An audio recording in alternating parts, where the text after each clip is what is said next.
बिस्मिल्लाहिर्रहमानिर्रहीम। अल्हम्दुलिल्लाहि रब्बिल आलमीन। अस्सलातु वस्सलाम अलैका रसूलुल्लाह। तो टॉपिक स्टार्ट करने से पहले ये जो हमने बोर्ड पे कोटेशन लिखी है, स्टीव जॉब का नाम आप सबने सुना होगा।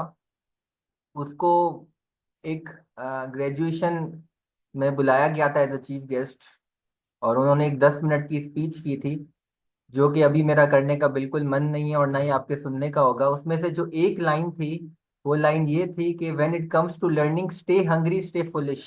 जब सीखने की बात आए तो भूखे बन जाओ और बेवकूफ बन जाओ। अच्छा, जब सीखने की बात आए तो बेवकूफ बन जाओ और भूखे बन जाओ। अच्छा, बेवकूफ बनने का क्या मतलब है कि जब आप सीखने सीखने के लिए आओ कुछ भी, कोई भी लेक्चर, तो ओपन दिमाग के साथ आओ और जितने क्वेश्चंस हो सके करो, और जितने खुल के सीखने की नियत से आओ उतना ज्यादा सीख पाओगे। अब सवाल ये है कि हंगर का क्या मतलब है कि भूखे हो जाओ। इसकी एक सिंपल सी मिसाल है। एल्बर्ट आइंस्टाइन कहते थे, अगर मेरा कोई उस्ताद होता तो वो सुकरात होता। तो चेक द लेवल कि वो कौन सी बड़ी शख्सियत थी, कि एल्बर्ट आइंस्टाइन कह रहे हैं कि if I had a teacher it it would have been सुक्रेट्स।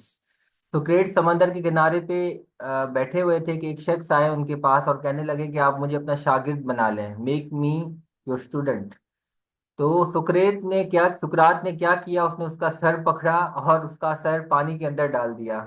और लिटरली वो चिल्लाने लगा। जाहिर सी बात है, क्या करेगा, अब सर पानी के अंदर है, यहाँ जिंदगी मौत की 12 बज रहे हैं, घंटी बज रही है। जब सुकरात ने रियलाइज किया कहीं ये मर ना जाए वाकई, तो उसने उसका सर पानी के बाहर निकाला। और जैसे ही पानी के बाहर निकाला, उसने फौरन अपना सर को साफ किया और चिल्लाने लगा कि उस्ताद जी, ये आप तो मेरी जान दे रहे थे, ये आप क्या कर रहे थे? मैं तो आपके पास सीखने आया था।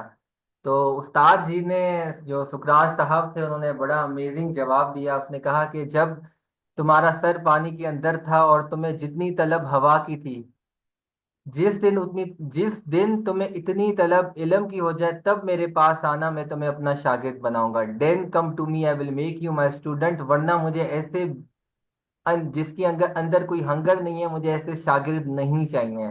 तो that was the vision of Socrates. और उसके हर शागिर्द का ये एक विजन था कि जब पढ़ने सीखने की बात आए तो भूखे बन जाओ और बेवकूफ बन जाओ। तो इंशाल्लाह इस ऑपरेटिव डेंटिस्ट्री में एग्जैक्टली वैसे ही करना है। हमें भूखा भी बनना है और बेवकूफ़ भी बनना है, और इंशाल्लाह जितना हो सके हमारी लर्निंग होगी। आज का जो टॉपिक है वो रूट कैरीज है, और इतना लंबा लेक्चर नहीं होगा, इंशाल्लाह मगरिब की नमाज तक ख़त्म हो जाएगा। अब इसमें जो पहला सवाल तो ये है कि डेफिनेशन क्या है। डेफिनेशन तो बड़ी बेसिक सी बात है, इसमें तो कोई इतनी सवाल तो नहीं आएगा, लेकिन फिर भी कभी कभी आ जाता है डिफाइन रूट कैरीज। फिर जो दूसरा पार्ट होगा वो कुछ और होगा, तो लिख सकते हैं। तो root caries is defined as soft irregular shaped carious lesion. Soft होगी, जाहिर सी बात है। Irregular shaped carious lesion which is, अब इंपॉर्टेंट बात तो अब शुरू है, which is confined to root surface. यानी कि ये रूट सरफेस तक होगी, या फिर it may reach the cement to enamel junction. हो सकता है कि एनेमल तक पहुंच जाए, but it has started from root surface. मतलब दो बातें होंगी। नंबर अव्वल बात यह है कि ये पूरी की पूरी रूट सरफेस पे होगी, लेकिन दूसरी बात ये भी है कि अगर ये सीमेंटो एनामल जंक्शन से पार होते हुए ऊपर जा रही है, तो वो भी रूट कैरीज कहलाएगी, अगर उसकी शुरुआत रूट सरफेस से हो रही है। अगर शुरुआत सर्वाइकल सरफेस से हो रही है तो वो रूट कैरीज नहीं कहलाएगी। अगर उसकी शुरुआत रूट सरफेस से हो रही है, फिर चाहे भले ऊपर जा रही हो, तो भी रूट कैरीज ये कहलाएगी। तो ये रूट कैरीज की दो डेफिनेशन है। अब यहाँ पे रूट कैरीज के बारे में एक आता है कि progression of root caries. Root caries की प्रोग्रेशन कैसे होती है, ये 7 नुक्ते आप लोगों को याद करने हैं। क्या एग्जैक्टली इसकी हिस्टोपैथोलॉजी क्या है रूट कैरीज की। ये आर्ट एंड साइंस में भी लिखा हुआ है, 4 पॉइंट नए हैं, समिट में 3 4 पॉइंट है। दोनों को मिला के मैं बताऊंगा, ताकि आपको आर्ट एंड साइंस खोलने की जरूरत ना पड़े, और इंशाल्लाह समिट खोलने की भी जरूरत नहीं पड़ेगी।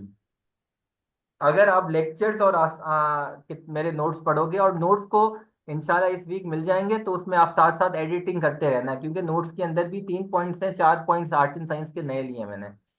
तो ये सवाल आ सकता है। कि प्रोग्रेशन ऑफ रूट कैरीज क्यों, या why root caries is faster than coronal caries, जल्दी से क्यों फैलती है। तो सबसे पहला बीसीक्यू को सवाल, कितना जल्दी फैलती है, तो उसका जवाब है 2 टाइम्स।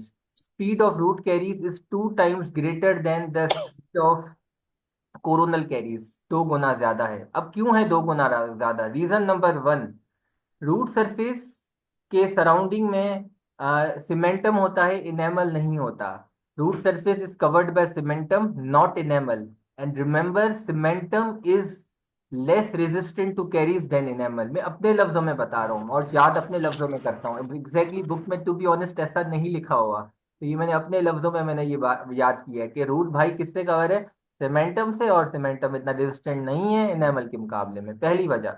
दूसरी, अच्छा ये जो जनाब सीमेंटम है, एक तो कमजोर भी है, दूसरा बहुत पतला भी होता है। इनेमल की जितनी थिकनेस होती है उतनी सीमेंटम की नहीं होती। Cementum is very thin protective lining, तो फिर जाहिर सी बात है जल्दी खत्म हो जाता है। नंबर 3, इनेमल स्मूथ होता है, cementum by nature by default थोड़ा सा रफर होता है, बाय डिफॉल्ट की बात कर रहा हूं मैं, रफर होता है। और उसमें सलाहियत होती है कि प्लाक चिपके और डेब्रिस चिपके और बैक्टीरिया की अडेजन हो, तो जल्दी कैरीज होगा। Point number 3। पॉइंट नंबर 4 ये है कि कभी कभी जो है सीमेंटम होता ही नहीं है, या सीमेंटम गायब हो जाता है, और फिर हमारे पास आ जाता है डायरेक्ट डेंटीन। मतलब there is no cementum, direct dentine आ गया। और याद रखें जनाब, डेंटीन की जो क्रिटिकल पीएच होती है वो 6.4 होती है, बोले तो एग्जैक्ट। और अगर रेंज की बात की गई तो 6.2 टू 6.7, आर्ट एंड साइंस में लिखा हुआ है 6.2 टू 6.7 की रेंज। और अगर एग्जैक्ट बोला जाए तो 6.4 पीएच होगी, क्रिटिकल पीएच।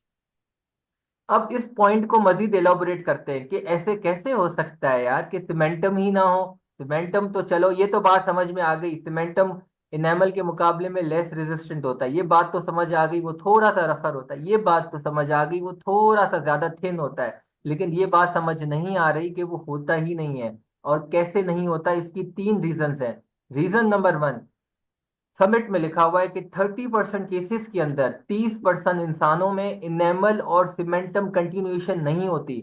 जो हम समझते हैं ना, सीमेंट टू इनेमल जंक्शन पे इनेमल खत्म होता है और फौरन सीमेंटम शुरू होता है, लेकिन नहीं, समिट कह रहा है कि 30% इंसानों में फौरन सीमेंटम शुरू नहीं होता, एक खाली सा डेंटिन का गैप होता है और फिर सीमेंटम शुरू होता है 30% केसेस के अंदर। नंबर 2 पॉइंट, अगर स्केलिंग, डीप स्केलिंग करवाई है और रूट प्लानिंग की है या रूट डिब्राइटमेंट की है तो सीमेंटम रिमूव हो जाता है पार्शियली और डेंटिन हो जाता है, तो due to periodontal procedure cementum गायब हो जाता है। नंबर 3, कभी कभी नेचुरल सीमेंटल क्लेफ्ट्स होते हैं। क्लेफ्ट्स का मतलब है कि ओपनिंग डिस्क्रिपेंसीज, तो क्लेफ्ट कभी कभी एब्सेंट होता है नेचुरली, उनको सीमेंटल क्लेफ्ट कहा जाता है। तो ये 3 वजह हैं जिसमें डायरेक्ट बैक्टीरिया का डेंटिन से पाला पड़ता है। और डेंटिन की बैंड बजाना बैक्टीरिया के बाएं हाथ का खेल है, क्योंकि जो डेंटिन की क्रिटिकल पीएच है वो 6.2 टू 6.7 की रेंज है, एग्जैक्ट बोले तो 6.4 है। तो ये टोटल हमने 4 रीजन डिफाइन कर लिए, और चौथे रीजन के सब पॉइंट्स भी 3 थे। सवाल हमारा था कि रूट कैरीज की प्रोग्रेशन क्यों तेजी से बढ़ती है, 2 गुना ज्यादा इनेमल के कंपैरिजन में। आई होप कि आपको ये बातें समझ में आई होंगी।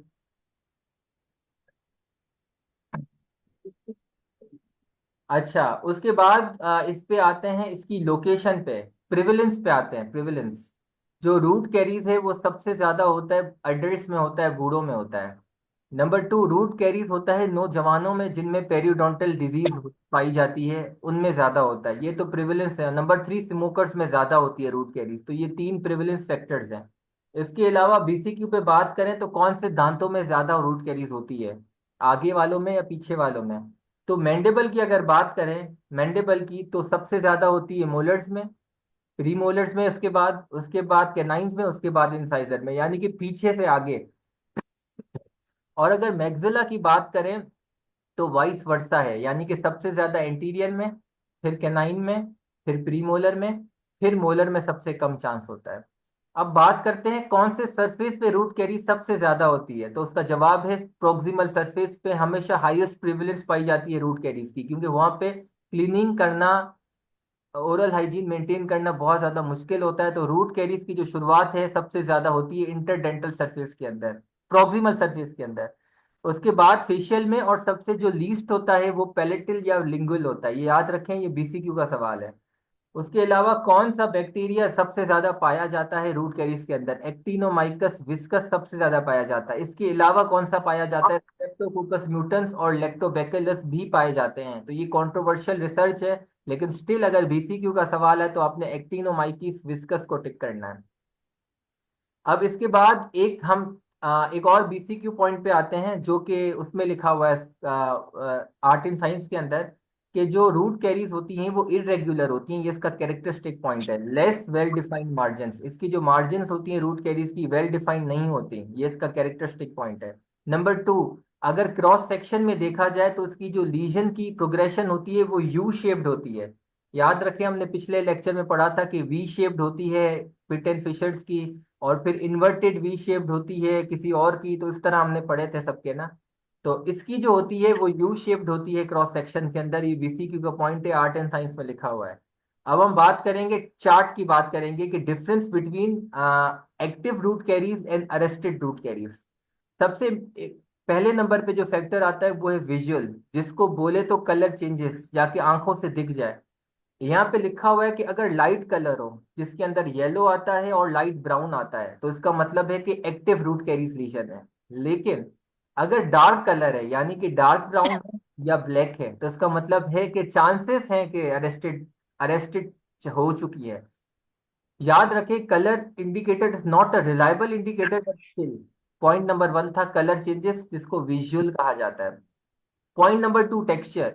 टेक्सचर में सॉफ्टनेस देखी जाती है रफनेस के मुकाबले में, क्योंकि अरेस्टेड लीजन जो होती है, एक तो रूट सरफेस खुद रफ होता है, साथ में जो अरेस्टेड होती है वो भी थोड़ी सी रफ होती है। तो वो रफ को और स्मूथ को डिस्टिंग्विश करना रूट कैरीज में मुश्किल होता है, इस बात को याद रखेंगे। रफनेस और स्मूथनेस को डिस्टिंग्विश करना रूट कैरीज में मुश्किल होता है, ये क्लिनिकल पॉइंट है। फिर टेक्सचर में हम क्या देखेंगे? हम देखेंगे सॉफ्टनेस और हार्डनेस। जो अगर एक्टिव लीजन है तो वो थोड़ी सी सॉफ्ट होगी, और अगर इनएक्टिव रीजन है तो वो थोड़ी सी हार्ड होगी। अब पता कैसे चलेगा? हाथ तो नहीं लगाएंगे, हाथ नहीं लगाएंगे, हम करेंगे टेक्टाइल एक्सप्लोरेशन। किससे करेंगे वो मैं पहले चैप्टर में बता चुके थे, शार्प एक्सप्लोरर यूज नहीं करना। फिर क्या यूज करना है? ऑप्शन नंबर ए हमारे पास है blood explorer, option number B हमारे पास है WHO प्रोब, ये दोनों ऑप्शन है। उसके बाद पॉइंट नंबर थ्री पे आते हैं, लोकेशन रूट कैरिज की। उसका जवाब है एक्टिव हो या इनएक्टिव हो, कहीं भी हो सकती है, प्रोक्सिमल भी फेशियल भी, तो एनीवेयर। उसके बाद आते हैं प्लाक अक्यूमुलेशन। अगर एक्टिव कैरीज लीजन होगी तो उसके ऊपर प्लाक जमा हुआ होगा, और अगर इनएक्टिव होगी तो उसके ऊपर प्लाक नहीं होगा, प्लाक फ्री होगी। उसके बाद आते हैं कैविटेशन। कैविटेशन का कॉन्सेप्ट ये है कि अगर 0.5 मिलीमीटर डेप्थ है तो वो कैविटेशन कहलाएगी। ये भी बीसीक्यू का पॉइंट है। How root caries is characterized as is termed as cavitated root lesion. Cavitated तब कहा जाता है जब WHO प्रोब है, उसका जो राउंड एंड बॉल होता है 0.5 मिलीमीटर का राउंड बॉल एंड होती है ना, अगर वो एंटर हो जाए कंप्लीटली तो इसको बोलेंगे कैविटेटेड रूट लीजन। अगर वो कंप्लीटली एंटर नहीं हो रहा तो उसको बोलेंगे नॉन कैविटेटेड रूट लीजन। तो ये कॉन्सेप्ट है। तो ये हमारा कुछ बेसिक हो गया। अब आप लोगों से सवाल है, कौन मुझे बताएगा आप में से वॉलेंटियरली अनम्यूट करके कि प्रोग्रेशन ऑफ रूट कैरी क्या 4 पॉइंट है? कौन, कोई भी बताया आप में से एक वॉलेंटियर हो? जी, याद होता रहेगा साथ साथ। रेट जी जी, कोई भी एक बोले, हाँ कौन बोल रहे हैं? जो रेट होता है वो 2 टाइम्स ज्यादा होता है, और उसकी कॉजेज में जो रूट होती है उसमें सीमेंटम होती है, नामिनली होती है, और सीमेंटम जो होती है वो लेस रेजिस्टेंट होती है केरीज के। और सीमेंटम जो होती है वो लेस टिकडी होती है नामिल से। सीमेंटम रफ होती है तो रफनेस की वजह से प्लाक डिग्री और बैक्टीरिया जो है ना उसमें एडहेयर कर जाता है। और अगर कुछ 30% पीपल में वुमेन सीमेंटम की कंटिन्यूएशन नहीं होती है और डेंटीन आ जाती है, डेंटीन का जो क्रिटिकल पीएच है वो एग्जैक्टली 6.4 होता है, लेकिन अगर रेंज हो तो 6.2 से 6.7 होता है। तो उस वजह से हमारे पास सीमेंटम जो होती है वो रिमूव हो जाती है, तो डायरेक्टली डेंटीन का कॉन्टैक्ट हो जाता है, या डीप स्केलिंग या रूट प्लेनिंग होती है तो तब भी सीमेंटम रिमूव हो जाती है। और अगर सीमेंटम क्लेफ्ट्स होते हैं तब भी हो जाती है। परफेक्ट परफेक्ट, बहुत जबरदस्त। ये समझे ना, इंशाल्लाह अगर इस तरह हुआ तो आपको जब लेक्चर सुनते ही सारा चीजें याद हो जाएंगी, और टाइम भी आपका बच जाएगा। तो कोशिश करके ना साथ साथ याद होता, साथ साथ याद चीजें होती रहे, तो ये सबसे ज्यादा बेनिफिट इस तरह ले सकते हो आप। और बोलने से चीजें और ज्यादा याद होती हैं। अब इन्होंने बोला ना तो इनके जहन में और अच्छे से बैठेगा। तो अगर ग्रुप स्टडी आप लोग करते हो तो एक दूसरे को चैप्टर्स बताया करो, इससे और अच्छा याद हो जाता है। अब हम बात करेंगे इसके रिस्क फैक्टर्स की बात करेंगे। रिस्क फैक्टर्स कौन कौन से हैं, एक रिस्क फैक्टर्स कौन कौन से, तो अगर बीसीक्यू में आए तो सबसे जो मेन रिस्क फैक्टर है वो है जिंजेवल रिसेशन, टॉप पे। क्योंकि रूट कैरीज का जो ताल्लुक है वो तभी होती है जब सबसे पहले जिंजेवल रिसेशन होगी, तभी रूट कैरीज होगी। तो ये सबसे इंपॉर्टेंट है, बीसीक्यू में इसको टिक करना है। नंबर टू पे आप इससे रिलेटेड कह सकते हो exposure of root surface, attachment loss, periodontal pockets, लेकिन बात एक ही है कि जिंजाइवल रिसेशन हो रही है, मेन बात है। नंबर टू पे है poor oral hygiene, oral hygiene maintain बिल्कुल भी नहीं कर रहा patient. Number three, cariogenic diet, carbohydrates की फ्रीक्वेंसी बहुत ज्यादा है। ये वही फैक्टर्स हैं, ये दो तो वही हैं जो हमने कैरीज में पढ़े थे, पुअर ओरल हाइजीन और कैरियोजेनिक डाइट। ये कोई नई बात तो नहीं है। नंबर चौथे नंबर पे लो सिलेवा, सिलेवा का कम होना, ये भी वही सेम पुरानी वाली बात है, ये भी नई बात नहीं है।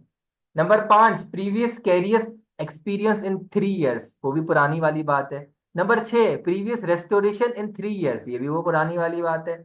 Number six, chronic medical condition हो या फिर ऐसी दवाइयां ले रहा हो जिससे जीरोस्टोमिया हो रहा है, ये भी सेम पुरानी वाली बात है। यानी पुरानी का मुराद जो कैरीज के भी रिस्क फैक्टर थे वही है। अभी तक नया रिस्क फैक्टर एक आया, जिंजेवल रिसेशन, जो कि कैरीज में नहीं था। नंबर टू, स्मोकिंग, स्मोकिंग का थोड़ा सा ज्यादा लिंक होता है रूट कैरीज के लिए, तो इसको भी आप टिक कर सकते हो स्पेशली। नंबर थ्री, लो एजुकेशन, लो सोशियो इकोनॉमिक स्टेटस, और ऐसी जगहों पे रहना जहाँ के अवेयरनेस नहीं है, तो ये भी पुरानी वाली बात है। अल्कोहल स्मोकिंग के इसमें ज्यादा चांस होते हैं, क्योंकि अल्कोहल और स्मोकिंग ये खास रिलेटेड होते हैं पेरियो डिजीज से। तो जाहिर है पेरियो डिजीज होगी तो रूट कैरीज ज्यादा होगी। तो ये स्मोकिंग और अल्कोहल भी खास तौर पे जिंजाइवल रिसेशन के बाद ये इसमें ज्यादा रिलेटेड है, रूट कैरीज के रिस्क फैक्टर में टॉप पे आते हैं। इसके अलावा एजिंग, ये भी इसके लिए खास ज्यादा रिलेटेड है, क्योंकि उम्र के साथ जैसे बढ़ती रहती है जिंजाइवल रिसेशन होने के चांसेस ज्यादा होते हैं या पेरिडोंटल डिजीज होने के चांस ज्यादा होते हैं, तो एजिंग भी खास खास इसका है। चौथे नंबर पे जो खास इसका है वो है मिसिंग टीथ। जितने दांत मिसिंग होंगे इसका मतलब है कि उतनी पेरिडोंटल डिजीज होने के चांसेस ज्यादा हैं, या हो सकता है दांत लॉस इस वजह से हुई हो कि पेरिडोंटल डिजीज हुई हो।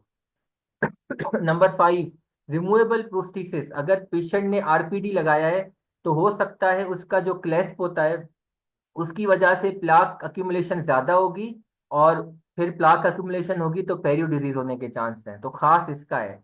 या हो सकता है क्लेस्प की वजह से डायरेक्ट जिंजाइवल रिसेशन हो जाए, ये भी हो सकता है अगर क्लेस्प की प्लेसमेंट इस तरह है सर्वाइकल थर्ड पे, तो उसके कारण की वजह से जिंजाइवल रिसेशन होगा, यानी कि रूट कैरीज के चांसेस बढ़ गए। तो आरपीडी खास का जो ताल्लुक है वो रूट कैरीज के रिस्क से है। तो खास वाले कौन से हैं, gingival recession, alcohol and smoking, number three ageing, number four removable partial denture, number five missing teeth. और इसके अलावा बाकी वो तमाम हैं जो कि हमने नॉर्मल पढ़े थे। अब हम पढ़ेंगे ऐसी कौन सी मेडिकेशंस हैं जो जीरोस्टोमिया कराती हैं।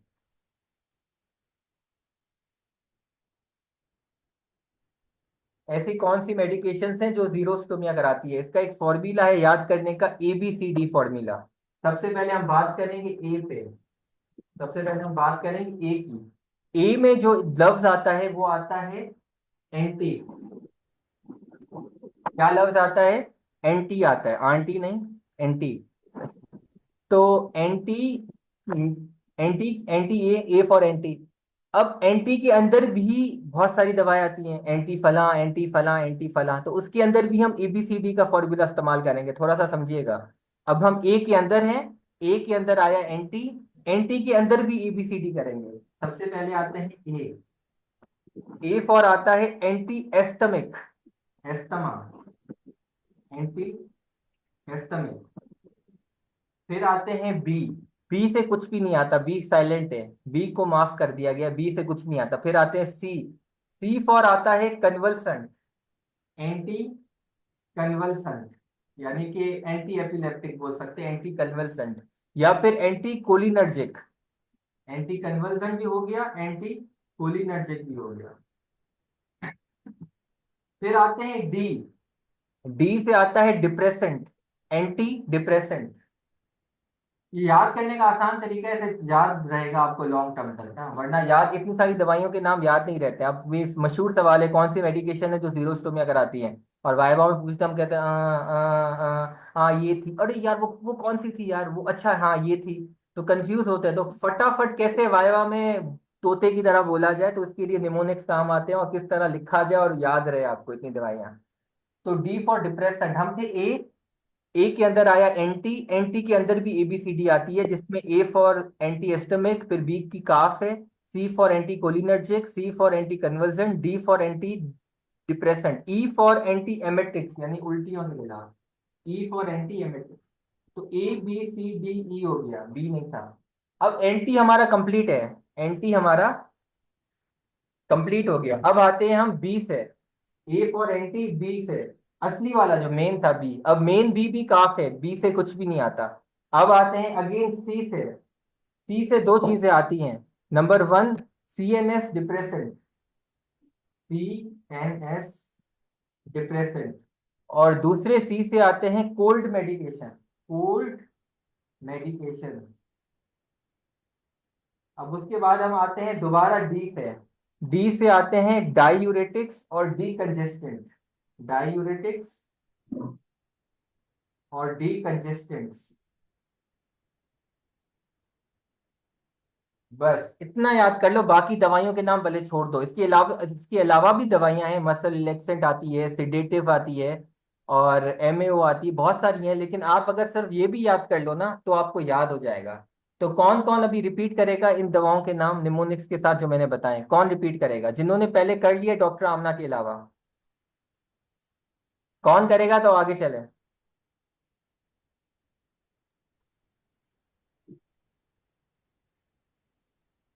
जी।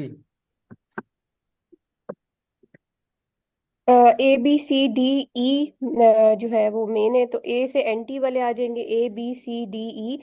ए से फिर एस्मेटिक एंटी एस्मेटिक, बी से कुछ नहीं है, सी से anti cholinergics and convergent, D से डिप्रेसेंट्स है, ई से एमेटिक, और फिर मेन वाले बी से फिर कुछ नहीं है, और सी से C N S depressants, cold cold वाली जो मेडिकेशन है, और डी से डायूरेटिक्स और डी कंजेस्टेंट्स। बेहतरीन, बहुत जबरदस्त डॉक्टर मारिया।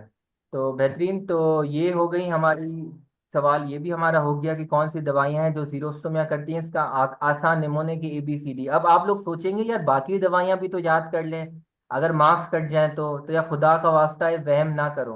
मैं हमेशा चीजों को थोड़ा सा कम याद करा करो, लेकिन इतना याद करो कि नंबर भी अच्छे मिल जाएं और याद रहें आखिर तक। बहुत सारा हम लोग पढ़ लेते ना, ये भी वहम के मारे, और फिर इन द एंड जब एग्जाम आता है ना तो कुछ याद नहीं, कुछ पल्ले नहीं पड़ता और टेंशन ज्यादा होती है।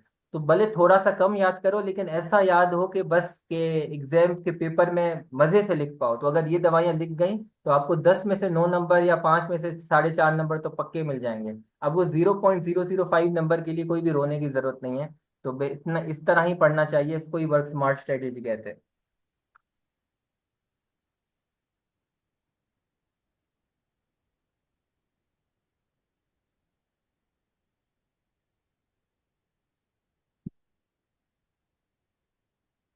ठीक हो गया।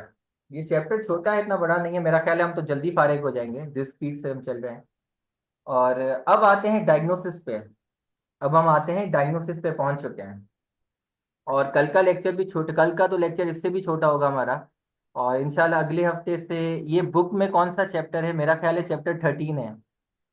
क्योंकि मैं दोनों बुक रिव्यू कर रहा था, आर्ट एंड साइंस और समिट, तो मुझे अब एग्जैक्ट चैप्टर याद नहीं है, लेकिन समिट का मेरा ख्याल है चैप्टर 13 है। और आर्ट एंड साइंस में यस, तो 13। हाँ जी। ये 13 है थर्टी समिट में। थर्टीन है 13 है समिट में, हाँ जी। 13 है 13 है। तो आज समिट तो पूरी कवर करवाई है, और आर्ट आर्ट एंड साइंस भी कवर पूरी हो गई है, जो दोनों में दोनों किताबें कवर करवा रहा हूँ रूट कैरी से, तो रूट कैरी पूरा कवर हो जाएगा, कोई किताब नहीं छोड़ी हमने। अब डायग्नोसिस पे आते हैं, बीसीक्यू पॉइंट। व्हाट इज, ये फाइनल ईयर का तो मशहूर बीसीक्यू, और सब जवाब गलत लिखते हैं। आर्ट एंड साइंस में कौन सा चैप्टर है एग्जैक्ट, इसका रूट कैरीज का चैप्टर नहीं है, जो कैरीज वाला चैप्टर था उसके अंदर ही रूट कैरीज है, उसके अंदर ही रूट कैरीज के पोर्शन है। वो आपने ढूंढ ढूंढ के मैंने पॉइंट्स निकाले हैं, आपको पढ़ने की जरूरत नहीं है, आर्ट एंड साइंस खोलने की जरूरत नहीं है अब आर्ट एंड साइंस भी खोलोगे फिर फायदा क्या है लेक्चर सुनने का, टाइम बचाओ अपना। अब वहम करने की जरूरत नहीं। अच्छा, सवाल बीसीक्यू का क्या होता है, what is first step in diagnosis of root caries, BCQ point कौन जवाब देगा?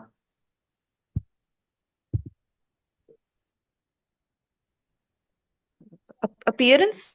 रिस्क ठीक है, रिस्क फैक्टर्स को एक ने आइडेंटिफाई कहा करना। अपीयरेंस, डॉक्टर समीना ने कहा टेक्टाइल।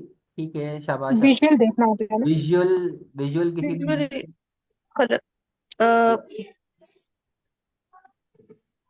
रिस्क फैक्टर्स अगर आप आइडेंटिफाई करें, एक ऐसा पेशेंट है जिसके अंदर आपके जो स्पेसिफिक रिस्क फैक्टर्स हैं वो आपको नजर आ रहे हैं, ओल्ड एज है, डायबिटीज सेशन है, अगेन वो विजुअल में ही आ जाता है और हिस्ट्री एग्जामिनेशन पर आ जाता है, तो उससे भी हो जाता है। उससे भी हो जाता है, ठीक है।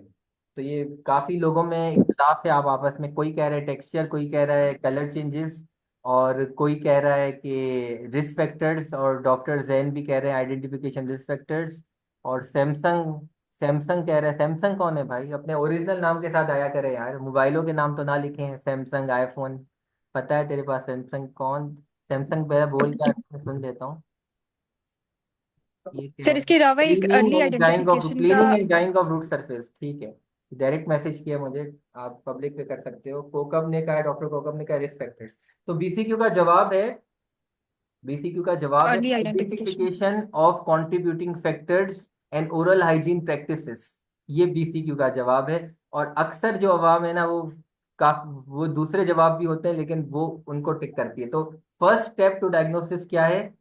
कंट्रीब्यूशन ऑफ, सॉरी, हाँ, contribution, identification of, sorry, identification of contributing factors and oral hygiene practices. To be exact बोला जाए, क्योंकि बीसीक्यू में एग्जैक्ट की आती है। तो identification of contributing factors and oral hygiene practices is the first step. First step ये है, ठीक हो गया। सबसे पहले आपने ये स्टेप किया। उसके बाद आप क्या करते हो? एयर ड्राई करते हो अच्छे। अच्छा, उसके बाद, सॉरी, उसके बाद आप क्या करते हो? प्लाक को क्लीन करते हो, क्योंकि अक्सर प्लाक फंसा हुआ होता है। कैसे क्लीन करते हो? प्रोफाइलेक्सिस क्लीनिंग से, यानी कि प्यूमिस पाउडर और पानी, और उसको मिक्स करके पेस्ट बनाते हो। क्लोथपिन हैंडपीस में ब्रश लगाया और उसको साफ किया, ताकि प्लाक पूरा साफ हो जाए। उसके बाद क्या करते हो? अच्छे से एयर ड्राई करते हो आप। एयर ड्राई करने से भी जिंजाइवल टिश्यूज की रिट्रैक्शन होती है, और हैंड इंस्ट्रूमेंट से थोड़ा सा जिंजाइवल टिश्यू को रिट्रैक्ट करते हो, ताकि आपको रूट कैरीज नजर आए। तो ये आप इनिशियल के बाद स्टेप्स करते हो। फिर आप क्या देखते हो? फिर आप उसमें दो चीजें देखते हो। नंबर वन, कलर चेंजेस नजर आती हैं, और वो आंखों से कलर चेंजेस, लाइट है, डार्क है। उसके बाद आप टेक्सचर को फील करते हो। फील कैसे करते हो? टेक्टाइल एक्सप्लोरेशन से फील करते हो, यानी कि आप एक एक्सप्लोरर पकड़ते हो, जो मैंने आपको पहले बताया था, और चेक करते हो कि सॉफ्ट है या हार्ड है। रफनेस चेक नहीं करते, रूट कैरीज में रफनेस चेक नहीं होती मेरे भाई, ये याद रखिएगा, सॉफ्टनेस और हार्डनेस चेक होती है। और कितना प्रेशर लगाते हो? मॉडरेट प्रेशर लगाते हो। कितने डिग्री पे रखते हो एक्सप्लोरर को? ये भी बीसीक्यू का पॉइंट है। 30 डिग्री एंगल पे रखते हो रूट के, और एक्सप्लोरर को रखते हो 30 डिग्री एंगल पे, और मॉडरेट प्रेशर लगाते हो। अब ये एग्जैक्ट क्लिनिकल पॉइंट नहीं है, बट ये बीसीक्यू में आ सकता है, तो याद रखें 30 डिग्री एंगल पे। और फिर आपको देखना पड़ता है कि लीजन टेकी है या लेदरी है। टेकी का मतलब है कि सॉफ्ट है, लेदरी का मतलब है हार्ड है। तो इन शॉर्ट आपको देखना है कि सॉफ्ट है या हार्ड है। टेकी यानी कि चिपक रहा है, तो चिपक रहा है यानी कि सॉफ्ट है, स्टिकी है। तो टेकी है या फिर लेदरी है, यानी कि हार्ड है। तो वो इसको कहते हैं, टेक्सचर कहते हैं। अब उसके बाद आपने सरफेस कॉन्टोर को देखना होता है कि रेगुलर है या इरेगुलर है, ठीक है। उसके बाद आपके पास और क्या डायग्नोस्टिक मेथड्स हैं?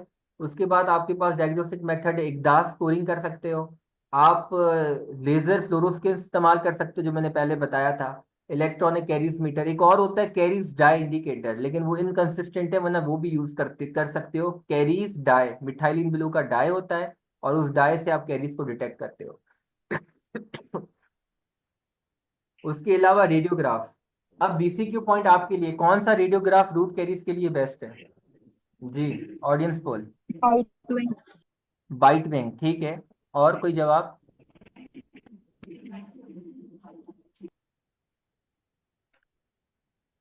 बाइट विंग ही है, वर्टिकल बाइट विंग। हाँ, वर्टिकल बाइट विंग या हॉरिजॉन्टल बाइट विंग? एक ने कहा है वर्टिकल। Vertical, vertical. वर्टिकल, ठीक है, सही जवाब है, सही जवाब है, vertical, vertical bite wing best answer इसका। ठीक हो गया। लेकिन एक इम्पॉर्टेंट बात, रेडियोग्राफ वर्टिकल बाइट विंग कराया, आपको एक रेडियोलुसेंसी नजर आई, और आपने देखा कि कैरीज है, लेकिन एक्चुअल में जब पता चला तो कैरीज नहीं था, पेशेंट को कैरीज नहीं था। तो वो क्या चीज थी जो कि आपको एक्सरे में दिख रही थी? उसको कहते हैं सर्वाइकल बर्नआउट। ये बहुत इंपॉर्टेंट चीज है। Root caries should always be differentiated from cervical burnout. Cervical burnout भी बेसिकली क्या कहते हैं, रूट कैरीज लीजन की तरह ही होती है, लेकिन वो थोड़ी सी ऊपर होती है। सर्वाइकल बर्नआउट थोड़ा सा ऊपर होता है। अब सर्वाइकल बर्नआउट क्या होता है, आपको क्यों रेडियोलुसेंसी नजर आती है, थोड़ा सा छोटा इनेमल नजर आता है, घिसा हुआ इनेमल। वो बेसिकली ये है कि दांत के अंदर जो इनेमल होता है ना, वो थोड़ा सा सीमेंटो एनेमल जंक्शन पे कन्वर्जेंस आती है। सीमेंटो एनेमल जंक्शन पे कन्वर्जेंस आती है, तो वहां पे इनेमल बहुत पतला हो जाता है और सराउंडिंग में एनेमल डेंस होता है। तो जब रेडिएशन वहां से गुजरती है उस पर्टिकुलर एरिया से, तो उस जो कंस्ट्रक्शन वाले एरिया को वो ऐसे शो करती है रेडियोग्राफ के अंदर कि ये कैरियस लीजन है, कोई रेडियोलुसेंसी है, लेकिन एक्चुअल में वो नहीं होती, ये कंस्ट्रक्शन होती है। यानी कि एक पतला सा एनेमल होता है, लेकिन उसके सराउंडिंग में डेंस एनेमल होता है। तो जैसे ही एनेमल डेंस से पतला होता है ना, क्योंकि वो कम होता जाएगा, सीमेंटो एनेमल जंक्शन के जैसे ही करीब जाएंगे ना, तो एनेमल डेंस से पतला होता हुआ जाता है और फिर खत्म हो जाता है। तो जहां पे पतला होता है ना, तो वो वाला जो पार्ट है वो एज अ सर्वाइकल बर्नआउट दिखाई देता है। क्या दिखाई देता है, सर्वाइकल बर्नआउट दिखाई देता है। यानी कि ऐसे दिखाई देता है कि जैसे इनेमल ऑलरेडी कैरियसली तबाह हो, लेकिन वो नेचुरली ऐसा होता है वो, तो इसलिए इसको आर्टिफैक्ट कहा जाता है, एक मतलब फेक फेक। और कैरियस लीजन होती है वो रूट की तरफ ज्यादा होती है, सर्वाइकल बर्नआउट थोड़ा सा ऊपर होता है, सर्वाइकल, इसलिए इसको कहा गया सर्वाइकल बर्नआउट कहा गया है। तो वो सीमेंटो एनेमल जंक्शन के तक होता है, और रूट कैरियस सीमेंटो एनेमल जंक्शन के नीचे होती है, वो तो रूट में होती है। ये फर्क है। और इसको आप और अच्छे से इसको डिफरेंशिएट करना चाहते हो तो पेरियोपाइकल एक्सरे कराओगे। पेरियोपाइकल एक्सरे के अंदर आपको सर्वाइकल बर्नआउट नहीं नजर आएगा। आपको सर्वाइकल बर्नआउट नहीं नजर आएगा, आपका खत्म हो जाएगा, आपको सिर्फ रूट कैरिज नजर आएंगे। तो ये बहुत इंपॉर्टेंट पॉइंट है कि root caries must be differentiated from cervical burnout. अब बीसीक्यू पॉइंट, ऑडियंस पोल अपने हाथ में पकड़ लें कि कौन सा मेथड बेस्ट होता है रूट कैरीज को डायग्नोस करने के लिए। ये सारे मेथड्स ऑप्शंस हैं, बताइए। आईएमएम में फिजिकल। सवाल आ चुका है बीसीक्यू, क्या जवाब लिखोगे?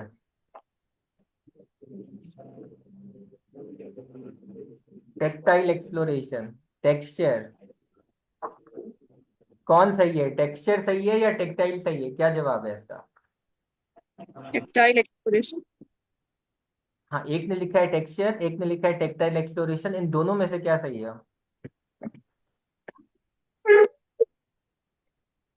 मतलब आधे लोग टेक्सचर कह रहे हैं, आधे लोग टेक्टाइल एक्सप्लोरेशन कह रहे हैं, तो कौन सा सही है इन दोनों में से? टेक्टाइल। टेक्टाइल, टेक्सचर सही नहीं है।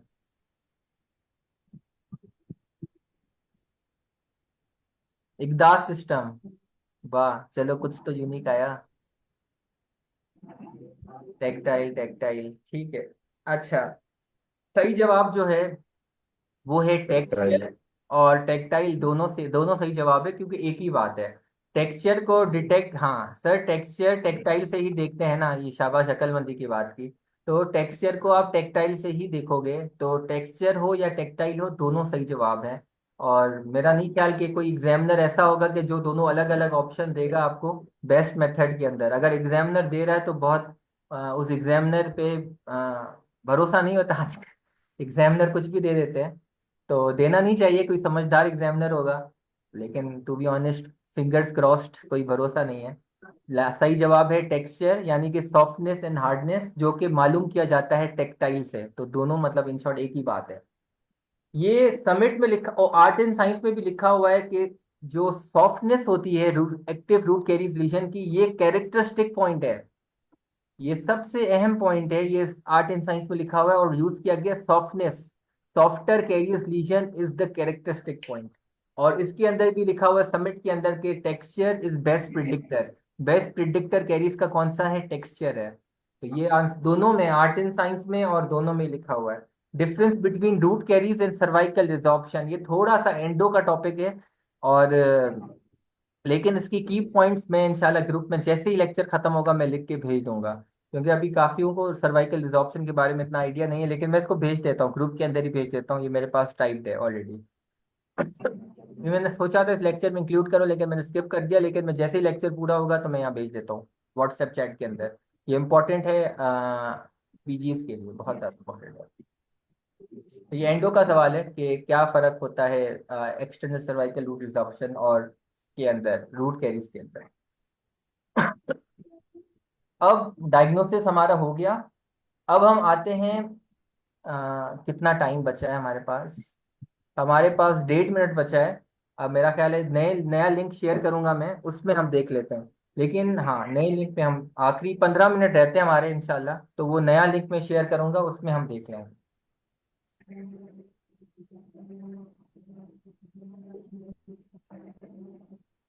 अच्छा, रूट कैरीज में जो सबसे मेन डिफेंस मैकेनिज्म होता है, बीसीक्यू सवाल आ जाए तो उसका जवाब है स्क्लेरोसिस। अगर रूट कैरीज का स्पेसिफिकली पूछा जा रहा है कि मेन डिफेंस मैकेनिज्म क्या है, तो उसका जवाब है स्क्लेरोसिस ऑफ डेंटिन, यानी कि hyper mineralization of dentinal tubules. तो ये होता है, रिपेरेटिव डेंटिन वगैरह नहीं होता इतना, इसका इसका होता है स्क्लेरोसिस होता है। तो ये बीसीक्यू का पॉइंट है, याद रखिएगा। ठीक हो गया भाई? ठीक है, अब ऑलमोस्ट चैप्टर के एंड पे हैं।